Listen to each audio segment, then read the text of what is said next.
বন্ধুরা শুভ সন্ধ্যা, আশা করি সবাই ভালো আছেন। আজকের সান্ধ্য রাত্রিকালীন আপডেট নিয়ে চলে এলাম। ঘূর্ণিঝড় আসনা কিন্তু পাকিস্তান ছাড়িয়ে এবার ইরানের দিকে বেরোতে চলেছে। যদিও এখনও গতিবেগ তার বেশ ভালো, এখনও কিন্তু গতিবেগ আমরা দেখতে পাচ্ছি যে প্রায় 65 কিলোমিটারের মতো।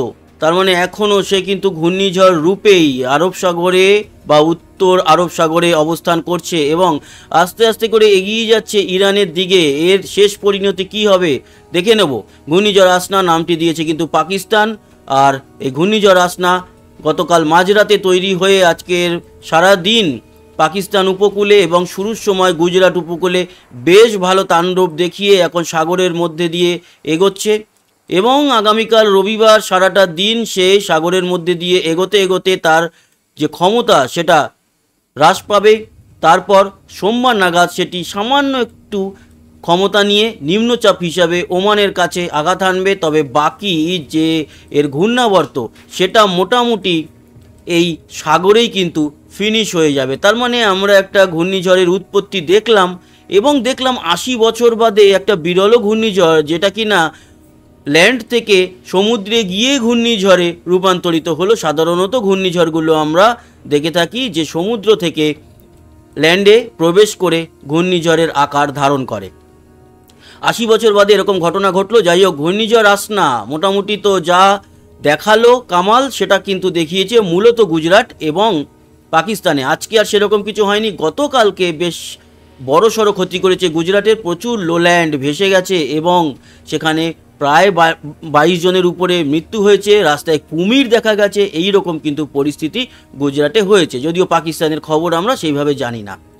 অন্যদিকে আমরা দেখতে পাচ্ছিলাম আরও একটি ঘূর্ণাবর্ত তৈরি হচ্ছিল আমাদের বঙ্গোপসাগরের কাছে এবং ভাবছিলাম বোধহয় এটিও একটি ঘূর্ণিঝড়ের আকার ধারণ করতে পারে। তবে না, একেবারে ঘূর্ণিঝড়ের কান ঘেঁষে সে কিন্তু বেরিয়ে গেছে। এটি ঘূর্ণিঝড়ের আকার ধারণ করেনি, সেটি নিম্নচাপ হিসাবে বিশাখাপট্টনমের দিকে আঘাত এনেছে। তার জেরে গতকালকের থেকে ভারী থেকে অতি ভারী বৃষ্টি চলছে। এখনও কিন্তু বৃষ্টির তাণ্ডব এবং ঝড় দেখা যাচ্ছে বিজয়ওয়াড়া, কাকিনাড়া। এই কাকিনাড়া অবশ্যই আমাদের পশ্চিমবঙ্গের কাকিনাড়া নয়, এছাড়া খাম্মাম থেকে শুরু করে মানুগুরু, এদিকে গুরেটু, বিজাপুর, এই সমস্ত জায়গায় কাপসি থেকে শুরু করে সমস্ত এবং মধ্য ভারতও ছড়িয়ে যাচ্ছে এই বৃষ্টির রেশ। পরবর্তী সময় এই বৃষ্টির যে ভারী মেঘ সেটা আমাদের দক্ষিণবঙ্গের উপরে থাকবে। তার পরবর্তী সময় মুম্বাই, মহারাষ্ট্র, কর্ণাটক হয়ে আবারও কিন্তু গুজরাটের দিকে চলে যাবে সেই বৃষ্টি। তার মানে মঙ্গল বুধবার নাগাদ এই যে নিম্নচাপ আমাদের বঙ্গোপসাগর থেকে প্রবেশ করলো, সেই নিম্নচাপের জের আবারও টের পাবে সামনের সপ্তাহে মঙ্গল বুধবার নাগাদ সেই গুজরাট এবং পাকিস্তান। তার সাথে এবার রাজস্থানেও কিন্তু ভারী বৃষ্টি আসবে। এই যে বঙ্গোপসাগর থেকে নিম্নচাপটি প্রবেশ করলো, সেই নিম্নচাপের যে পরিস্থিতি তার জের।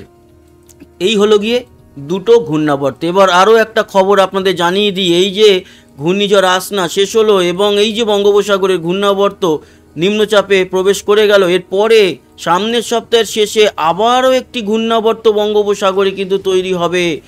তার থেকে কি ঘূর্ণিঝড় তৈরি হবে আমরা লক্ষ্য রাখবো। আর এবার যে ঘূর্ণিঝড় আসবে সেই ঘূর্ণিঝড়ের নাম হবে ডানা, DANA নাম দিয়েছে কাতার, মানে পাখির যে ডানা হয় সেই ডানা। তো সেক্ষেত্রে আমরা দেখব ডানা মেলে এই ঘূর্ণাবর্ত ঘূর্ণিঝড় হয়ে উড়ে যায় নাকি আমাদের নভেম্বর অবধি ডানা ঘূর্ণিঝড়ের জন্য অপেক্ষা করা। যদিও একটা ঘূর্ণিঝড় সদ্য গেল, এখনই আর একটা ঘূর্ণিঝড় তৈরি হওয়ার সম্ভাবনা বেশ কম। তবুও এই ঘূর্ণাবর্তর দিকে আমরা নজরে রাখবো। এছাড়া আমরা তার থেকে নিম্নচাপ এবং বৃষ্টি কতটা হবে আমাদের বেঙ্গলের দিকে সেটাও কিন্তু পরবর্তী সময় দেখব। তবে আমরা দেখে নিই আজ রাত থেকে শুরু করে আগামীকাল পরশু কীরকম যাবে। আজকে রাতের দিকে কিন্তু দক্ষিণবঙ্গে বৃষ্টি, মাফ করবেন, উত্তরবঙ্গে বৃষ্টি আছে। উত্তরবঙ্গে আমরা দেখতে পাচ্ছি যে দিনাজপুর, মালদা এবং শিলিগুড়ি, জলপাইগুড়ি, কোচবিহার, আলিপুরদুয়ার, এদিকে ধূপগুড়ি, তুফানগঞ্জ, এছাড়া মাথাভাঙা, দিনহাটা, শীতলকুচি মোটামুটি বৃষ্টি আছে। তবে হ্যাঁ, অতি ভারী বা ভারী বৃষ্টি নয়, হালকা মাঝারি বৃষ্টি হবে। এছাড়া হালকা মাঝারি বৃষ্টি উত্তর বাংলাদেশে থাকছে, রংপুর, দিনাজপুরের দিকে এবং সিলেটের দিকে কিছুটা বৃষ্টি থাকছে। উত্তর পূর্ব ত্রিপুরাতে কিছুটা বৃষ্টি দেখা যাবে এবং গোয়ালপাড়া, গুয়াহাটি, আসামে কিছুটা বৃষ্টি আমরা দেখতে পারবো। আগামীকাল আমরা সকালের দিকে দেখতে পাচ্ছি দার্জিলিং, লাভা, লোলেগাঁওয়ের দিকে কিন্তু ভারী থেকে অতি ভারী বৃষ্টি থাকছে আগামীকাল সকালের দিকে। বাকি সারাটা দিন যদি দেখি দক্ষিণবঙ্গে, দক্ষিণ বাংলাদেশে, ত্রিপুরাতে সেরকম কোনো বৃষ্টি নেই, কিন্তু উত্তরবঙ্গে মোটামুটি বৃষ্টি দেখা যাচ্ছে। কালকে অবশ্য বিকেলের দিকে একটু ছিটে ফোটা বৃষ্টি হালকা মাঝারি আমরা লক্ষ্য করতে পারছি কলকাতা, হাওড়া, হুগলি, চন্দননগর, কোলাঘাট, খড়গপুর, আরামবাগ, বর্ধমান, বাঁকুড়া, দুর্গাপুর, মানে দক্ষিণের জেলাগুলিতে থাকছে। তার সাথে নদিয়া, দক্ষিণ ও উত্তর 24 পরগনা, এদিকে 2 মেদিনীপুরই থাকছে কালকে, তবে খুব হালকা এবং মাঝারি। তার সাথে দক্ষিণ বাংলাদেশেও ছিটেফোঁটা বৃষ্টি হওয়ার সম্ভাবনা, ত্রিপুরা তো খুব একটা নেই, ছিটেফোঁটা হলেও না হওয়ার সম্ভাবনা বেশি, আসামেও কিন্তু তাই। রবিবার বা সোমবার আমরা যদি দেখি সেরকম কোনো বৃষ্টি বড় লেভেলের আমাদের 2 বাংলা সহ ত্রিপুরা, আসামে দেখা যাচ্ছে না, এবং আগামী সপ্তাহ জুড়ে উত্তরবঙ্গে মাঝে মধ্যে বৃষ্টি হলেও দক্ষিণবঙ্গে কিন্তু আপাতত বৃষ্টি সেরকম নেই। হলেও মাঝে হয়তো একটুখানি মেঘ হলো, একটু ছিটেফোঁটা বৃষ্টি কোথাও কোথাও হলো, সেই বৃষ্টি খুব একটা দানা বাঁধতে পারবে না, বা সেই বৃষ্টির মেঘ খুব একটা বেশি ঝরে পড়বে না। এই হচ্ছে গিয়ে পরিস্থিতি। বৃষ্টির পরিমাণটা একবার দেখে নেব।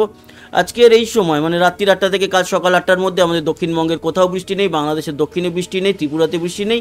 উত্তরবঙ্গে যেরকম বললাম দার্জিলিং, উত্তর দিনাজপুর, আংশিক দক্ষিণ দিনাজপুর, জলপাইগুড়ি, ধূপগুড়ি, আলিপুরদুয়ার, শীতলকুচি, দিনহাটা, মাথাভাঙা, তুফানগঞ্জ, এই জায়গাগুলো যেরকম বৃষ্টি আছে সেরকম বৃষ্টি আছে কিন্তু ঠাকুরগাঁও, পঞ্চগড়, দিনাজপুর, রংপুর, চররাজীবপুর এবং ময়মনসিংহ, সিলেটের দিকে, শিলচর এবং আসামের গোয়ালপাড়া, গুয়াহাটি, তেজপুর, নওগাঁওতেও বৃষ্টি থাকছে কাল সকাল 8টার মধ্যে।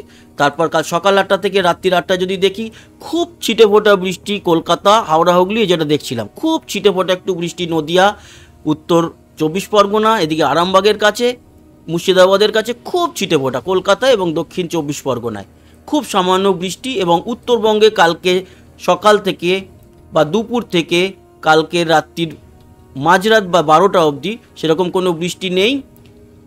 বাংলাদেশে ওই বিক্ষিপ্তভাবে একটু সামান্য বৃষ্টি থাকছে, ত্রিপুরাও পরিষ্কার থাকছে, এবং কাল রাত্রির থেকে সোমবার দুপুর 12টা অবধি দক্ষিণবঙ্গে সেরকম কোনো বৃষ্টি নেই, উত্তরবঙ্গেও সেরকম নেই। ওই শীতলকুচি, দিনহাটার কাছে সামান্য একটু, বাংলাদেশের সিলেট, আসামের গুয়াহাটি, শিলচরের কাছে একটু বৃষ্টি। আর সোমবার সারাটা দিন যদি আমরা দেখি তাহলেও আমরা দেখতে পাচ্ছি যে দক্ষিণবঙ্গ বা দক্ষিণ বাংলাদেশে সেরকম কোনো বৃষ্টি নেই, উত্তরবঙ্গে ছিটেফোঁটা বৃষ্টি থাকছে। এই হচ্ছে পরিস্থিতি। এই মুহূর্ত থেকে শুরু করে আমরা যদি একেবারে সোমবার রাত অবধি দেখি, রাত 12টা অবধি, তাহলে যেটা দেখা যাচ্ছে উত্তরবঙ্গে একটু বেটার বৃষ্টি থাকলেও এই পুরো আজ এই সময় থেকে শুরু করে কাল সারাদিন, পরশু সারাদিন, রাত অবধি, মানে সোমবার রাত অবধি যা বৃষ্টি, আমাদের দক্ষিণে খুব ছিটেফোঁটা বৃষ্টি থাকছে, আর উত্তরবঙ্গে একটু বেটার বৃষ্টি থাকবে, সিলেট আর শিলচরের দিকে আর গোয়ালপাড়ার দিকে একটু ভালো, বা আসামের দিকে একটু বেটার বৃষ্টি পাওয়া যাবে। এই হচ্ছে পরিস্থিতি। কোথাও সেরকম ভারী লেভেলের বৃষ্টি থাকছে না। তাপমাত্রা আগামীকাল দুপুরে কত থাকবে দেখে নেব। আগামীকাল রবিবার দুপুর 2টোয় চলে যাব, তাপমাত্রা নিশ্চয়ই একটু ঊর্ধ্বগামী না। কালকে কিন্তু তাপমাত্রা দুপুরের দিকে একটু কমের দিকে থাকবে, যে বলছিলাম দুপুরের দিকটা একটু মেঘলা পরিস্থিতি হবে, বৃষ্টি হয়ে ঝরে না পড়লেও মেঘ থাকবে। তার জন্য কালকে 28-30-এর মধ্যে কিন্তু আমাদের দক্ষিণবঙ্গ, উত্তরেও মোটামুটি 30-31-এর মধ্যে, শিলিগুড়ি 29, আলিপুরদুয়ার, কোচবিহার 29-এর মধ্যে, এদিকে দার্জিলিং 23-এর মতো। এই হচ্ছে গিয়ে আমাদের পশ্চিমবঙ্গ। বাংলাদেশের উত্তরে 30-31, বা বাংলাদেশ জুড়ে পুরো 30-31-এর মধ্যেই, শুধু মেহেরপুর 28, আর এদিকে চিটাগাং, মহেশখালী, কক্সবাজার 28-29, বাকি সবই ওই 30 থেকে 32-এর মধ্যে। কুমিল্লা 29, সিলেট 32, ত্রিপুরা থাকবে 28 থেকে 32-এর মধ্যে, শিলচর 32, আসামের গোয়ালপাড়া, গুয়াহাটি থেকে শুরু করে সবই 30 থেকে 32-এর মধ্যে। তো বন্ধুরা, এই ছিল সম্পূর্ণ আপডেট। আশা করি কাজে লেগেছে। সঙ্গে থাকবেন, সাবস্ক্রাইব করে লাইক শেয়ার করবেন, কমেন্ট বক্সে আপনার গুরুত্বপূর্ণ মতামত জানাবেন। আসি আবার দেখা হবে। সবাই ভালো থাকবেন, সুস্থ থাকবেন, টাটা।